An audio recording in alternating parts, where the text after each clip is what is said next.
uşaqlar. İndi nə edəcəyik? Düz tapdınız, gürcüyə girəcəyik. Gürcüyə girmək üçün bizə nə lazımdır? Dubinka deyən uşaqlar səhv tapdı. Bizə sərhəd lazımdır. Sərhədimiz var. Bizə ikinci nə lazımdır?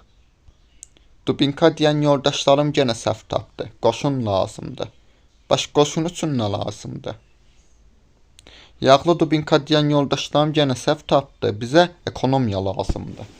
Ekonomiya üçün ən asan ekonomiya qazanma yolu nədir uşaqlar? Ən asan pul qazanma yolu. Bəli, alqı-satqı eləmək. Azərbaycanda satılası ən yaxşı şey nədir uşaqlar? Ən çox nəyimiz var bizim? Bəli, İskəndər Həmidovun da dediyi kimi qoz istehsalımız. Azərbaycanda qoz istehsalı artıbdır. Bütün dünyaya qoz ixrac eləməliyik uşaqlar. Həll elədim uşaqlar qoz istehsalından ixrac. Gördüyünüz kimi pulumuz batdı. Niyə? Özümüz də qoz yedik. Qozların hamısını satdıq amma. Tez bunun üçün nə etməliyik? Gürcüyə girməliyik.